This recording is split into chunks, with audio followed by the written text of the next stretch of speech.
Assalamualaikum warahmatullahi wabarakatuh. Perkenalkan, saya Elsa Fitri, perwakilan dari kelompok 5, akan mempresentasikan materi pada minggu ini tentang sifat gelombang dari partikel.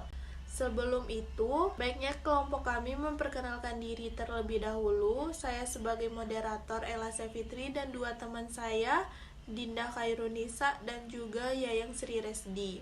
Baiklah, selanjutnya materi pertama yang akan saya presentasikan sendiri yaitu tentang gelombang de Broglie.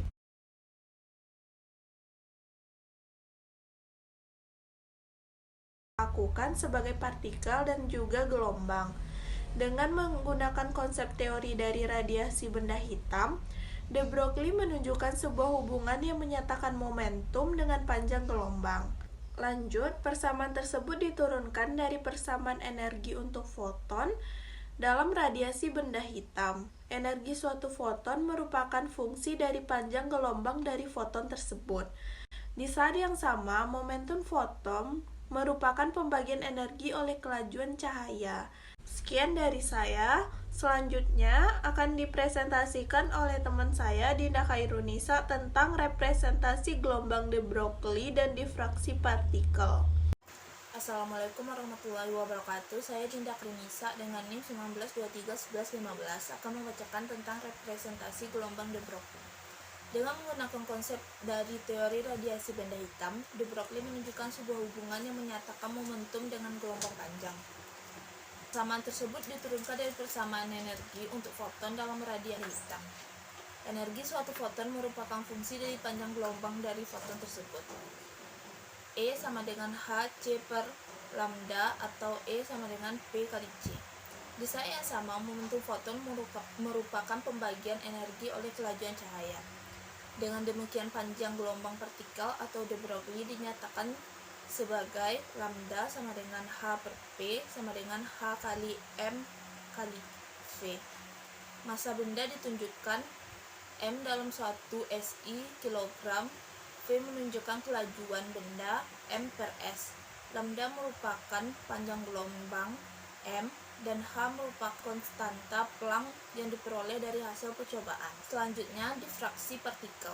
Difraksi adalah kecenderungan gelombang yang dipancarkan dari melewati celah yang terbatas untuk menyebar ketika merambat.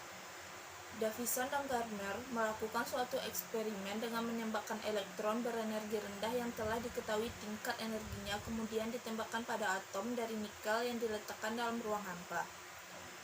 Berdasarkan hasil pengamatan Davison dan Gardner terhadap elektron yang berhambur, ternyata dapat menunjukkan adanya gejala interferensi dan difraksi.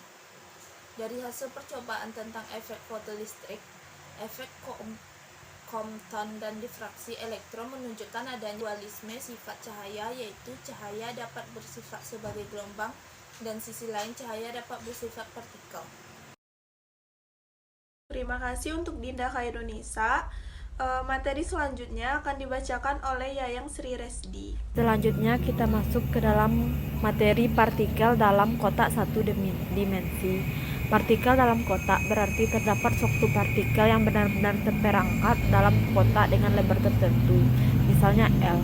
Kotak dapat diartikan sebagai suatu daerah dengan bentuk tertentu yang pada daerah luarnya terdapat potensial.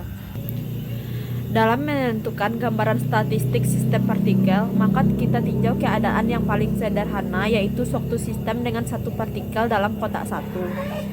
Tujuan kita adalah mendapatkan gambaran untuk menjelaskan karakteristik partikel dalam kotak satu dimensi.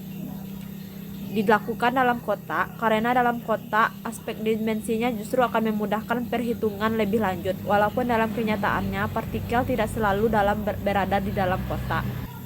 Kotak yang ditinjau adalah kotak satu dimensi. Kemudian setelah itu, dengan melihat prinsip yang ada dalam kotak satu dimensi, kita dapat menentukan partikel dalam kotak tiga dimensi.